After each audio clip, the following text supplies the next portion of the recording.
Welcome to the JavaScript for Pentesters course at Pentester Academy. Now in this video, we will look at loops in JavaScript. Now the very first loop, which is also supremely common, is the while loop. Now the invocation is really simple. You have the while keyword followed by a condition which needs to be always evaluating to true for the loop to continue. Typically, the condition is changed inside the loop after the requisite number of iterations are done so that the while loop would exit. Now let me give you a simple example. Let's take up our very basic HTML file which we had created in the first video, and inside the script tag let me illustrate the use of the while loop. So let's go ahead and define a variable called counter. Let's set this to 100, and now let me implement a while loop where the condition is that counter should be greater than 0.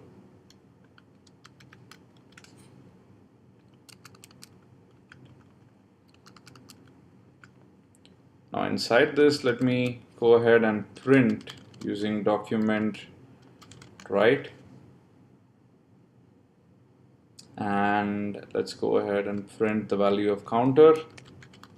Counter value is, and there we go. Of course, you would have to decrement counter, or else this would end up becoming an infinite loop, which you can do with counter minus minus, which decrements counter by 1. Now we can go back in here, refresh our page, and as we can see, we have some output. Of course, it's all garbled up because we have to ensure this is in a form where the rendered HTML is easy to view. So let's go ahead and encapsulate each of these inside a paragraph tag.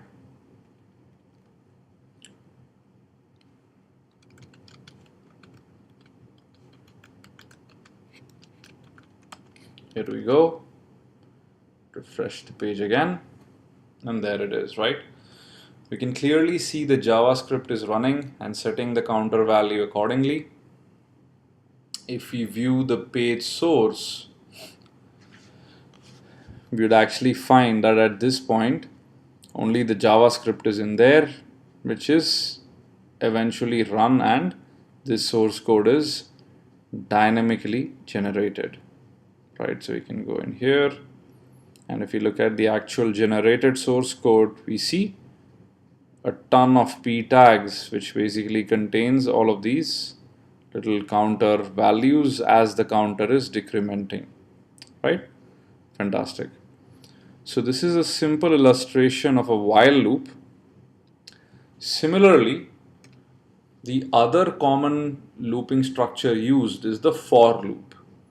Now in the case of the for loop, the initialization of the counter or anything else is done first, followed by the condition to be tested, and then finally after each iteration again things to be done are mentioned in here.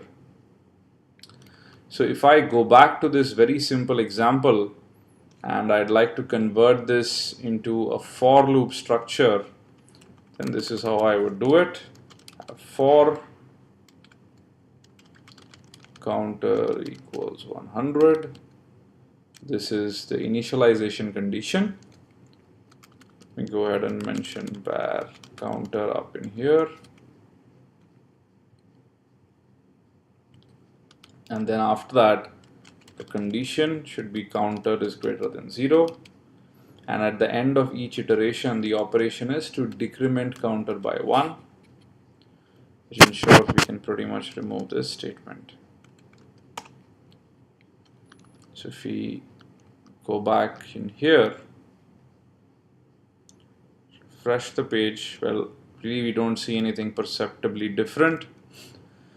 So let's say we change the value of counter to 1000 so that we can at least see the output change a little bit.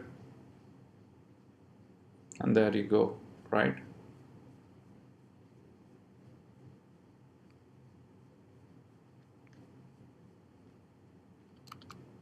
So this is how you can use looping structures within JavaScript to do repetitive things based on the program logic. Hopefully you're enjoying this video and others at Pentester Academy. And if you do, we would really appreciate if you can recommend us to your friends and colleagues in the InfoSec community. Thank you.